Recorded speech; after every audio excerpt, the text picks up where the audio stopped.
Well, it's really, really great to have you all joining me. This is a really fun topic. It's one that I know we're always challenged with.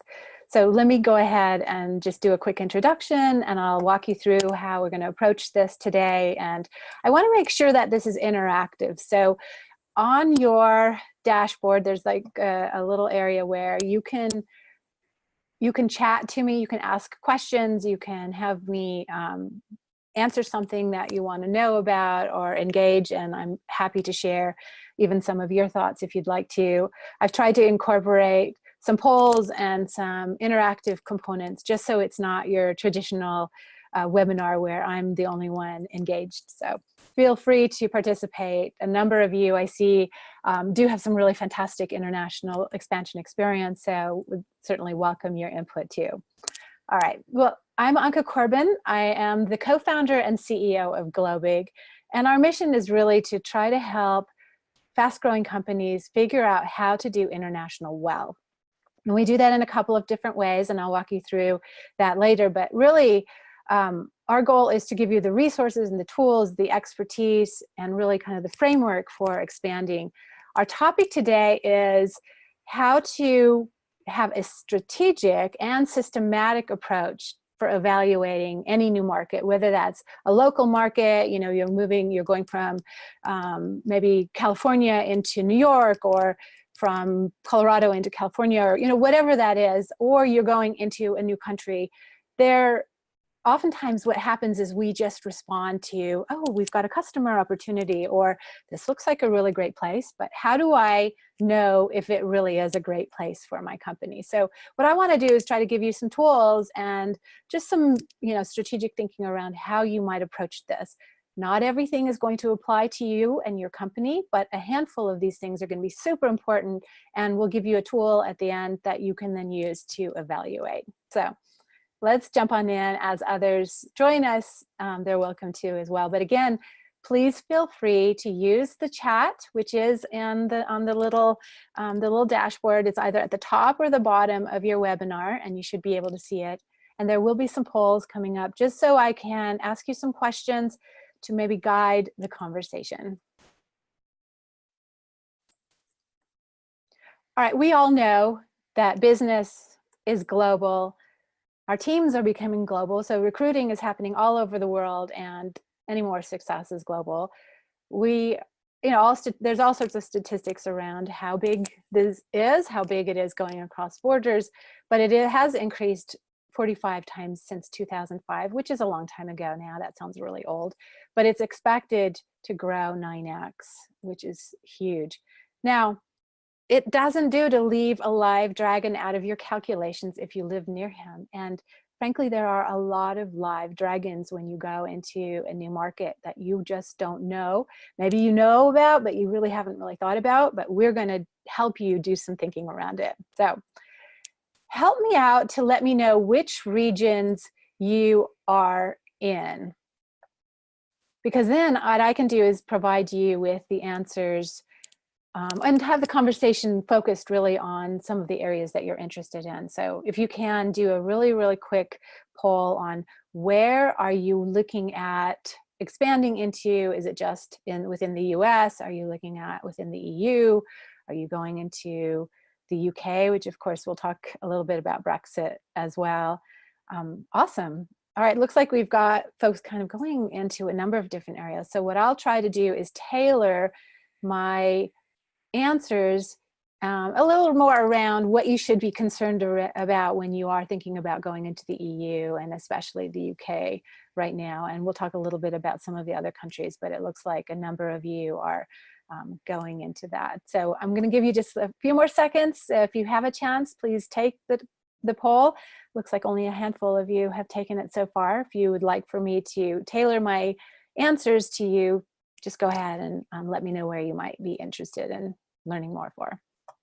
Okay, so I'm going to shut this down because I don't want everyone to just be sitting and waiting too long. All right, I'm going to end the poll here. Looks like a number of you are going into the EU, and the UK are kind of the top two, but Central and South America as well. And there are some really important things. And a few of you are coming into the United States too, so fantastic.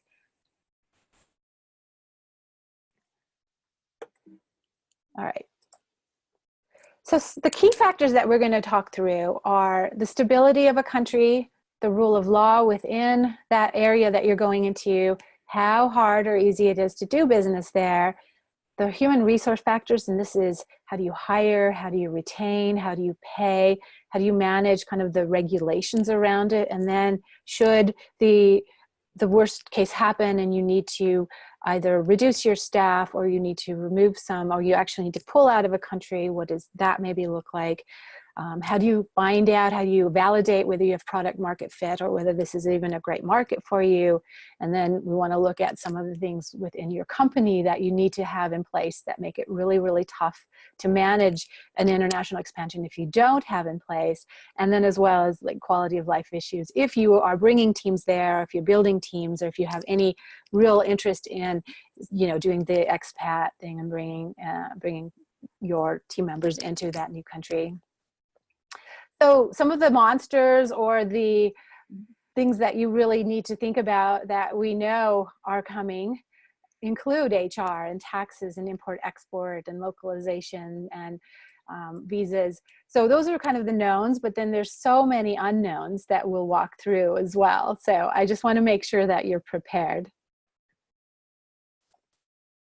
All right, so another quick poll, what are your biggest concerns? So I'm going to launch this poll here.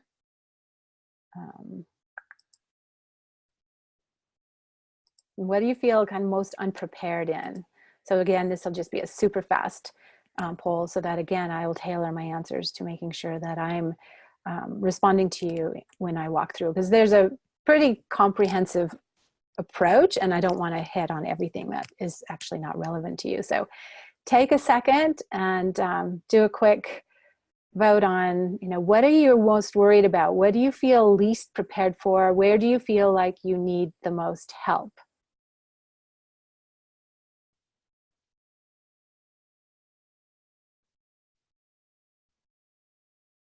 All right. Just one more second. Let's do it real quick. Looks like picking the right market launch and growth, import export, that's always a challenge. Finding really great partners, absolutely. No one's really yet concerned about GDPR and regulatory compliance. That's awesome. Sounds like we've all done our homework and lots of information's out there on that already. All right, just one more second. Do a quick vote if there's anything you'd like to share. I will share these results with you after the session. I think it'll be super helpful for us to just walk through because we've got a lot to cover. So, all right, I'm going to end the poll. Most of you have picked finding the right market, which is what this webinar is all about, market launch and growth, import export, and finding good local partners. So fantastic, that's super helpful. All right. So let's keep going here. All right, so we've got I have a full checklist of all these things that we're going to walk through. And what I'm going to have you do when we're done with this is have you check from low importance to high importance so that you can actually weigh, something that might be really critical for you is, do they speak English there, right? So that would be a really high weight. Or something that maybe be less important, but it's still kind of important, is that the HR laws are easy. Maybe you just have fantastic partners and it's okay if they're complex. Like in South America, they're very complex, but they're still wonderful markets as long as you get the right help.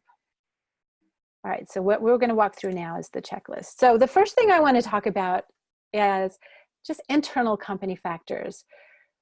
It's really exciting to want to go into a new market, and there's usually the champions at a company, and they're all gung-ho, and that's usually on the side of sales and marketing and maybe even the CEO, because who doesn't want to have a global company? And then there are the folks at the company that are they less risk averse. Their job is to actually be really protective of your company. And that usually includes finance and maybe operations and sometimes HR, because they don't feel like they have the support and the resources to do this really well. So the really critical first factor, and just weigh this out in your checklist, will be how committed is management? Is it somewhat kind of scattered, right? Some people really care and other people are like, no, this is not something we want to do. Do you have a skill gap inside your company? It's okay if you do. Most companies do when they're going into a new market, but you need to know where those are so that you can fill them either with training or an expert that can guide you through something. But whatever that is, you want to make sure that you are aware so that you're not blindsided by that once you're in the middle of this process. And do you have the resources needed? Going into a new country is going to always cost you more time, more people, and more money than what you anticipated. And is there enough tolerance for that risk over a long period of time? Or is it a short term, yeah, we're going to try this for a year and see if it works?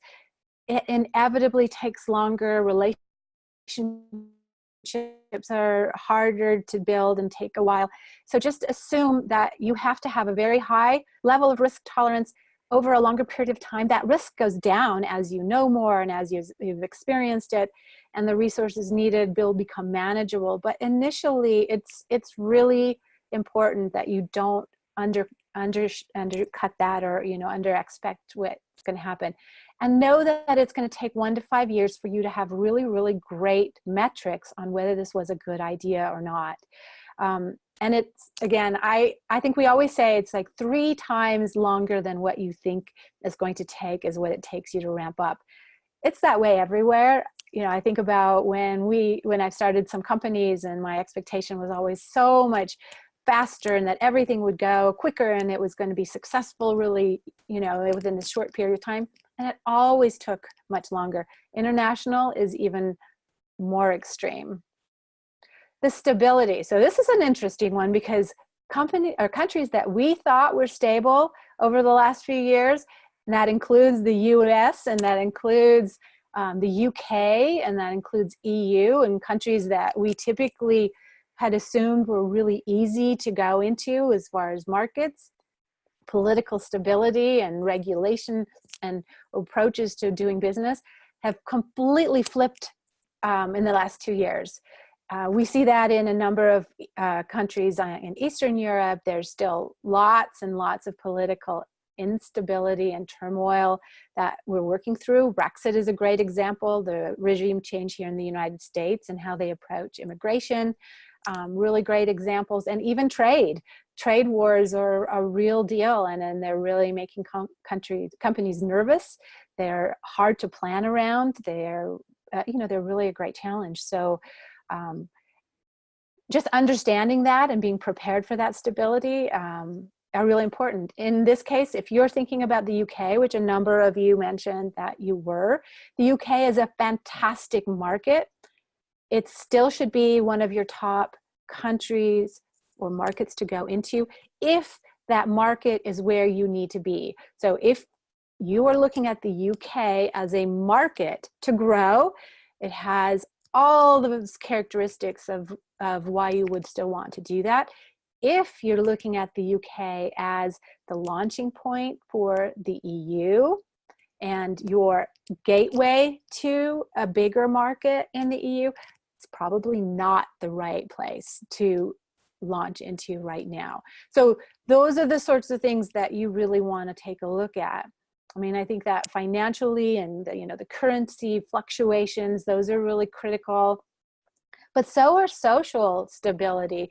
Like, is there unrest within the community? You've got, and social includes things like how they feel about immigrants, how they feel about people that are different, how they feel about, companies from different countries.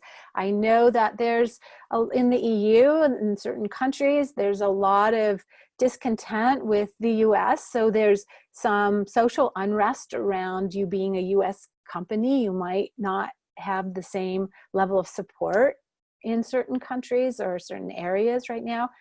there's weather instability, and if you have physical goods and certain types of goods that require, certain temperature ranges or humidity ranges, or all of those things are really, really critical, and you'll want to weigh those on the check sheet and the grid and evaluation tool that I'll provide for you. And also propensity for natural disasters and diseases. African nations are really, those are fantastic growth markets, and people are really looking at them. Companies are expanding. They're growing very, very rapidly. Their startup ecosystem is really attractive, and it's just you need to be then aware of some of these stability issues and be prepared for them, and have your teams be prepared for them. And then physical safety. A number of you said South America. There are a lot of places that are incredibly safe, and where your property and where your people are safe. But then there are also areas where you have to have extra mechanisms in place to provide that stability and that security. Rule of law, evaluating the rule of law is really important. And I think it's something that we don't really do well. Right? And frankly, the United States is a fairly extreme offender of this. You can have a situation where in one state where that is how they would handle maybe a dispute between you and a vendor, and then a completely different situation within a different state, and just understanding how that state tends to look at different things. So understanding what the clarity of laws and the application of those. Are they, certainty of laws, do they change regularly? South America, they do change fairly regularly, and they are also interesting because they go from, you've got the national laws, then you've got the regional laws, and then you have the local laws, and those are not necessarily in sync with each other. And so kind of being, the predictability around those, how do you protect your investor rights within that, and are there existence of bilateral treaties within those countries? Can you, this is one that companies in the United States and other countries forget all the time, is can you actually legally export into a new country? There are lots of communication companies and biotech companies and pharmaceutical companies that may or may not be able to do that because they are in a market that's being protected by their local country. So making sure that you can actually export before you go into a country, or if you prepare for something, is super important. Looking at discriminatory treatment, is it governed fairly by all? Those are things that you've got to really look at. Anti-bribery and corruption laws. There are countries like China that are going through extreme changes right now in that where there was a culture of greasing the palm, if you will, and it's changing dramatically, not necessarily for the local companies as much, but very much for the foreign companies that are going in there, and they're really, really looking hard and building a kind of a framework around anti-bribery and corruption in those countries. And most of the time, if you're an expat or you're a foreign company, you're going to be the first one that kind of gets hit with some of those new rule changes and new approaches. The other one is, how likely is something of being expropriated? And what that means is that the government potentially would take it over. This happens all the time. And it happens with very successful companies or technologies that are really important to a country. Just looking at that as a risk and being aware of that as a risk. And I don't want to be scaring you. I want you to prepare and have a way, have the law, the framework in there legally, have the right people in there, have the protection of partners, like just knowing how to do it correctly. Right? Security, that one's very clear. One of the ones I want to lift up here is the respect for IP, trademark, and patents. If you are going into a country where first to register is the trademark approach, you need to do that 2 to 3 years before you're thinking about going into that country. So looking far enough ahead to say, you know, we do want to go into these markets, but they have a first to register trademark approach versus what happens here in the United States is first use, not at all the same thing. And you just want to be prepared for that. Respect for IP. We all know that there are a lot of markets where IP is really, really hard to protect. And those are markets where oftentimes manufacturing is a really big part of their industry. So how do you protect yourself as much as possible? And having the people and the processes and the legal contracts in place before you put yourself into this situation is pretty critical. Do they have effective courts? Do they adhere to agreements? Do they have attractive tax laws? Again, your profit margins will always be less when you go into international markets initially because you don't have the same infrastructure. There are going to be additional costs, especially physical goods. It's a little less with, you know, certainly less with software and services. But when you are bringing products into another market, unless you are finding ways of manufacturing there are going to just be some additional costs. And so having tax laws that are a benefit and having ways that you can navigate through that will make the difference of whether there's any margin for you or not. Other issues to consider are data privacy requirements. If you are a software or a consumer application, can you even do business and advertising, and can you even generate revenue the way that you need to based on some of the data privacy requirements that are happening? There's been a lot of changes with GDPR. Other countries are also doing versions of this. More changes are coming here, even in the United States. So not every company benefits from that, and not every company is harmed by that. But I can tell you that, you know, whether it was Google, whether it was any advertising-based platform, they had to change how they're doing business, and they're still changing how they do business because of GDPR.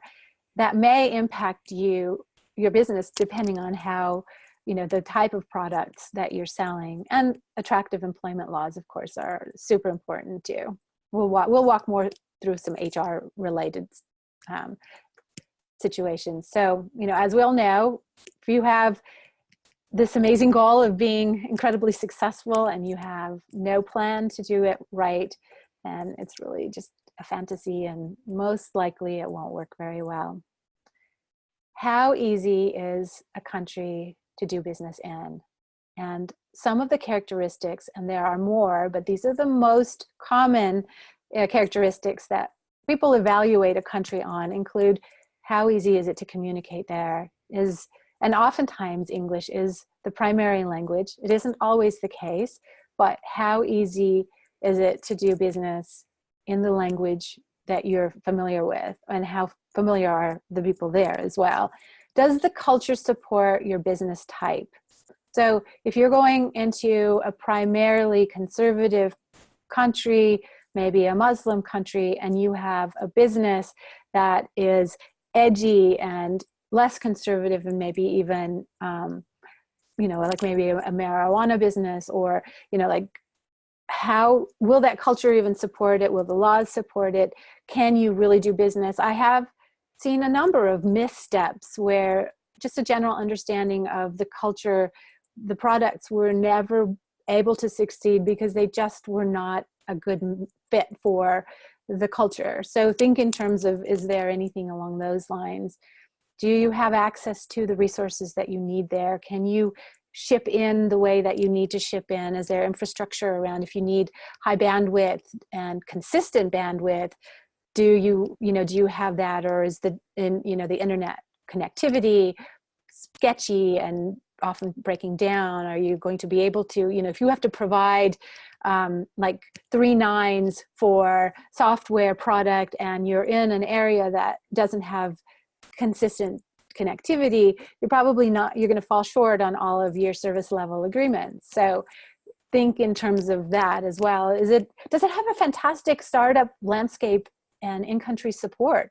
Lots of countries do. countries want to earn your business. They have investment groups like in, all the different, invest in Ireland, invest in Germany, invest in different regions. Every one of those groups is tasked with making it wonderful for you to expand into their area. Work with them, reach out to them. We're happy to connect you as well. But in addition to that, they often also have really robust startup ecosystems. And that includes great co-working spaces, other people that have kind of already gone down this path that can navigate with you, that can support you. Great events where you can meet people, a friendly, open nature, and a kind of a culture around helping businesses succeed. Really important. And you will thrive in those sorts of areas versus areas where that isn't the case, where it's a little closed. You have to have been there for the last 20 years to build relationships. Those are much, much harder to really succeed in when you go somewhere. The ability to get credit and access to bank accounts. A lot of times, a new company going into a new market, you have no credit, you have no credit history, you have very tough time getting a bank to open up for you, or it may take a very long time. You will have to be vetted. Your board of directors will need to be vetted. Your history will be vetted. It all takes time. Countries like the UK, very, very slow and hard to get a bank account for lots of important reasons, mostly around money laundering and legal issues that they've had. They have a really, really tight and very solid vetting of new companies coming in. So you need to have a runway. You need to have a way of making sure that the times when you need to pay someone locally, which does sometimes happen where you are required to use a local bank account to pay payroll and things like that, that those are in sync with when you actually get your bank account. So start those things maybe 6 to 12 months early. I've heard of companies where it's taken 2 years before they received their bank account, and they had to come up with all sorts of really, really challenging interim processes to make that work. Another important one is, can you get your money back out of a country? When you are building a business in China, for example, and a number of other countries, it's not easy to get your money back out. Oftentimes, corporations just recognize it as an expansion cost. They have accounts waiting to be pulled back out, but they can't get their money out. So we want to make sure that we can help you navigate those things as well. Again, taxes, VAT, rates, regulations. Are the costs manageable? Can you even find office space? Is there a need for a local representative manager? Many countries, especially in the EU and others, require a local office representative manager, and there are very important kind of high-level qualifications around what that manager has to meet before he she can be that manager. And they also have really important duties and liabilities. And so it's really critical to understand whether you need that person there or whether you don't. Is the market big enough? And these are traditional questions, but is there enough of your audience there to make that market a good market for you? And are they ideal target customers? Are they tech savvy if you are a technology business? Works councils and unions. Many countries in South America, as well as in the EU, have multiple layers of additional groups that you have to go through for whether you're hiring, how much you can charge for things, how you can grow your business, how you can contract your business. And they're at the level of union, and they're at the level of a works council, which is a group that is inside of your company, made up of your employees that have a say in the business decisions that your company is making.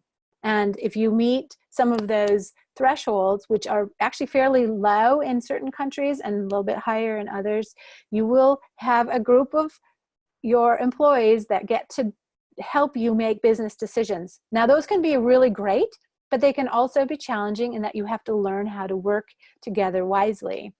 Another thing is that country open for foreign companies? those fluctuate. And even countries like the United States and the UK and Germany and certain regions, they have political and social fluctuations as to how open they are to foreign companies. So right now is a pretty sensitive time in a lot of countries' political kind of evolution, if you will. And there's some sensitivity to foreign companies and how to do business and how to live there well. And so anyway, I just want to make sure that you are aware of that. On the HR side, we've already talked about a number of these. How hard is it to hire someone? How hard is it to find the right talent and to keep the right talent? And I work with a company, and when they first went into the EU, they went into a country that was kind of centered around where the talent was. So they had a number of really, really great technology universities around them, but they thought, since they wanted to pull from all of them, that they would go into another country which was kind of in the center of that, because they thought they could pull that talent in so that they could hire them. That didn't happen. There's not the same level and willingness to relocate. People like to stay within, even young people want to stay close to home. And so they had to open a number of satellite offices in those other countries. And that was a completely unforeseen cost, and it wasn't something they were prepared for, because they didn't understand that the culture of the employee pool they just weren't at all similar to what they were familiar with. Are you able to pay employees and contractors locally? So that included having the right bank account and being, and whether you have an entity or you're using a PEO firm, all of those are really great approaches to going over there. But just know that you can actually do that. The cost of talent is a huge resource that is a problem resource everywhere, or I would say maybe a challenge resource. Is there is talent there in a number of places, but the cost of talent is going up.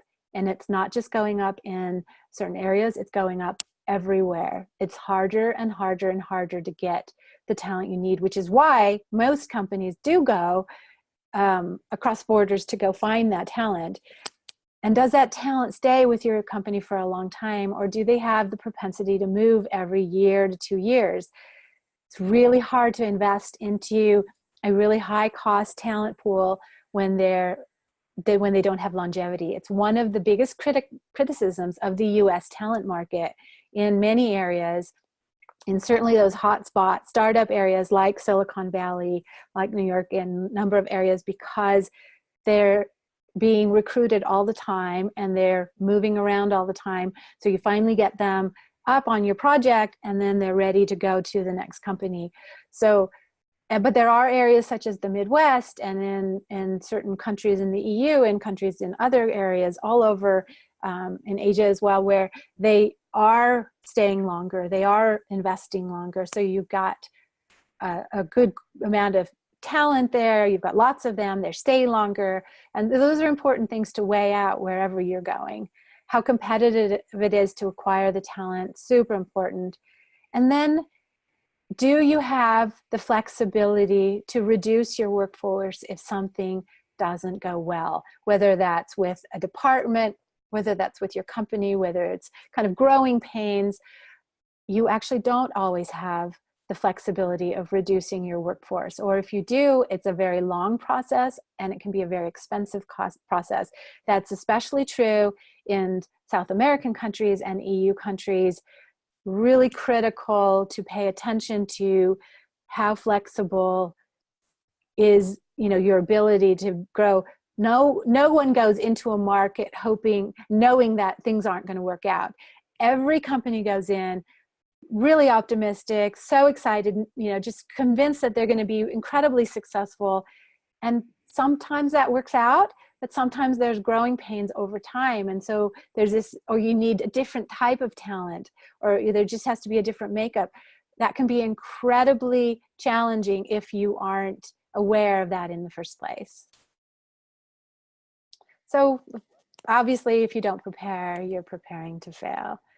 Product market fit. Now, again, we are all thinking our product's going to be the best thing ever in a new market, but do your homework figure out how competitive the landscape is. What are the requirements for localizing it? Most likely your product won't be perfect for that market initially without some modifications, whether it's language localization, whether it's having to actually make product changes. We have a friend that we work with, they have a sheets and bedding company, and they had to change the sizing because bed sizes are not the same in different countries. Even from country to country, they're not the same. So just awareness of that, you know, looking at how can you acquire customers? Are they even enough? Are there enough of them? What are the requirements around how you acquire? If you do most of it through email marketing and through digital direct and through arbitration and ad buys, and can you even market like that in that country? I know some companies that are here in the United States that recognize that they had to change their entire customer acquisition approach for other countries because everything they were doing in the United States wasn't an acceptable practice or downright illegal in other countries. So mostly around email marketing and list acquisition, things like that. So, and do you have the funds to compete in that market? Can you really find those targeted customers in that market? And do they have the income, and are they ready? I want to do another webinar just on validating, you know, product market fit. So in a few weeks, we'll set something up where we walk through how do you validate and test so that you can reduce some of that risk, and all those unknowns that you have on that list, you can start checking some of those off before you invest into that market. So that'll be coming up soon. And then quality of life. Never underestimate. If you're planning on having some of your team members there, if you plan on really growing in there, make sure that it's a place where people want to live. You can find housing. That's a big issue in markets like coming into the United States, in Silicon Valley, even here in Colorado where we're based, affordable housing is becoming a challenge. Excellence of schools. A lot of US companies and European companies like to go into Ireland. Ireland is a fantastic market, has been really challenging for certain people for the sorts of schools. They have great schools, but they've typically been affiliated with a certain religion. So maybe Catholic schools were really popular, but they happen to have been Jewish or Muslim. So it was really tough for them to find the right quality of life for their families. And those are just things to consider. They're all things you can navigate around, but how do we do that? Do they have a fantastic community that are welcoming? Are there things you like to do there? Do they have a great healthcare system? Or if you have a family member that needs certain care, will they want to, will they be able to stay there? All right, so really quickly, sorry about that. One more poll if you'd like. So how quickly do you plan on expanding into a new market? So how quickly do you need help? How quickly can we send you some resources? How quickly do you need some additional information? All right, so a number of you are saying you're already there. All right, and very quickly. All right, super helpful. For those of you that are saying they're farther out, we have some fantastic resources on Globig that are all free that you should, you know, take a look at. If you need some help planning, you know, let us know, but we'll have some planning sessions coming up soon. But for those of you that are already there, how, you know, just let us know in the Q&A and anything, how we can help you, you know, what we can do to make that experience even better for you.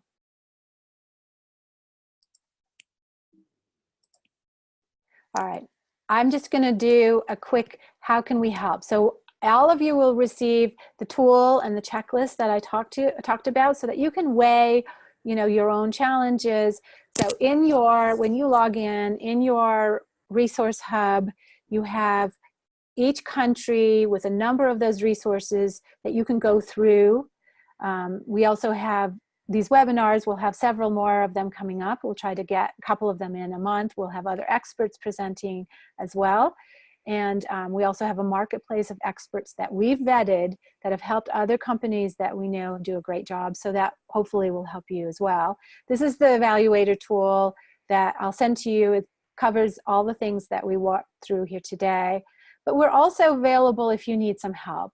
So we have Globig, which is our kind of umbrella brand where you can get some consulting. We have Global Igniter, which is training.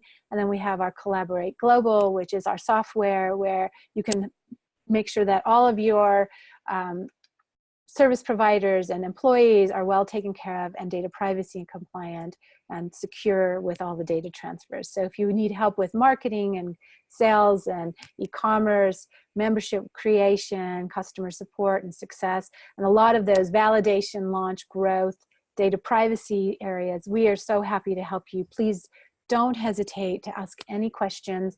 I'm open for any questions. Please, share them and let me know if I can answer anything for you.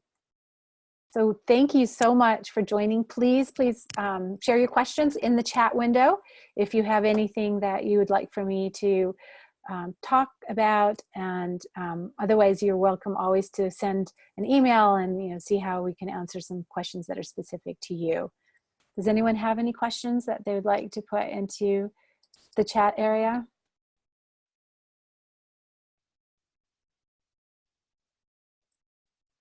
Okay, one more. Okay, so one question is, what about the UK? That's a great question. I know that Brexit is disruptive. Brexit is really challenging. If you are a software or a services firm and the UK, all of the UK is a great market to expand into, I think you should still go into the UK right now. I don't think you should really worry. Yes, there'll be things for you to prepare, and I really believe that that's the case. I'm a big fan of the UK, and I know they'll figure this out. There are going to be some hiccups. I do think that if you are a product company, though, right now, and your goal is to make sure that you can send and deal with kind of the trade back and forth and all the tax issues and all that, I would hold off on it right now. And I would start with maybe the Netherlands or Germany so that you can have your EU base where you've got consistency in shipping and taxes and import-export and all of those components. And then as Brexit evolves and as we have better answers, then expand the other direction. So, again, I don't think that I think that the UK is an important market, so don't ignore it. As far as speaking German, Germany, I know Germany, we recommend Germany. People are always concerned about the language barrier. In the smaller towns, I do think it can be a language barrier. In all of the cities, English is the language of business being done. So all the software companies, all the startup ecosystems, all of the customer service, a lot of the industries, I think that you can do business incredibly well speaking English in Germany. So, the question was, do you need to speak German to enter the German market? And in certain areas, maybe, but for the most part, no. Whether it's Berlin or Munich or Hamburg or all of those areas, English is the language of business. So you'll even find in the offices, people are all speaking English. I have another question. How would the US's immigration policies affect our opening an office in the US? So this is an important thing to think about. I think you have to uncouple immigration and your business expansion. So if you want to open up an office in the United States, that's one process, and immigration is another process. It might take you a while to get your team members into the United States for longer periods of time. There are short-term things that can be done really quickly, but the opening of an office and actually doing business in the United States, you probably want it, they're not going to be in parallel with immigration. You may have a much longer process with immigration than you would with setting up an office. So think in terms of those two things being different things. Oh gosh, okay, so hang on, I'm trying to scroll through some of these questions. Do I have to start my list over again for my EU customers because of GDPR? Oh, so if you acquired customers from the EU in ways where you didn't opt them in, and if you can identify, first of all, you should split out all of your EU database, your email list. Then you need to identify how you received them. Did you opt them in? Did they get an opportunity to see how you're using their data in a privacy policy? You do need to split that up, and I think you do need to go back and get, unless they're already customers. If you have customers, that's different, but if they're prospect lists, I would say you do need to start with those again and invite them to look at your privacy policy and kind of clean that up. Can we have a schedule of grants for startups from the EU, US, and US? Would a nonprofit be better vehicle to enter the market? Let me make sure that I'm understanding this question correctly. Can we have a schedule of grants for startups from the EU and the US? Are you thinking, I guess it would, can you tell me a little bit more about your industry? So are they science grants? Are you looking for non-dilutive capital for a startup, or are you looking for investment for your startup? Because those are really different things. So the first thing is identify the industry, then identify what grants are available to apply for. And if you are able to apply, so are you able to apply for a US Science Foundation grant if you're not a US company? Or are you able to apply for a certain type of grant if you're not an EU company? So there's all sorts of layers here. Like, I think you have like a number of really great questions in a bigger question. So maybe what you can do is email me at success@globig.co. I'd be happy to kind of take that apart a little bit, because I think you're asking a number of different questions. And then the third part of that is, would a nonprofit be a better vehicle to enter a market? I think it depends on the nonprofit. There are all sorts of unique regulations around managing a nonprofit in different countries, even different states. And what that is and where you're wanting to go, we would need to look at, I would say, the market and the regulatory environment around that. Let's see, there are a couple questions around. Okay, so yeah, so go ahead and email me on your specific things, because there's things that, like in Asia, that are going to be different. I think your issue, it would be very unique in a number of different markets, but we would want to connect you with the right regulatory and also where they have those listed, and whether you would qualify for those depending on where you're located. So that's something that we would want to take apart a little bit. There's another question here about GDPR. Can I use email campaigns now that GDPR is in place in the EU? Yes and no. So you can, if you have an email database of people that have accepted your privacy policy, and that you are being transparent in how you're using it, and that they are then going to be receiving emails. Yes, you absolutely can email them, and you can automate those emails, and you can communicate with people regularly. Let me see if there's any other ones. There were a couple of more up top there. Hang on. Also, if there are any other questions, you are absolutely welcome to email me at success@globig.co. Is social media used differently in Germany from the US? Yes, social media is very different in Germany from the US. And I'm out of presentation mode, share. Sometimes I push the wrong buttons, so my apologies. But yes, social media is very different in Germany than in the United States. Oftentimes Facebook, for example, is really just for family and private use.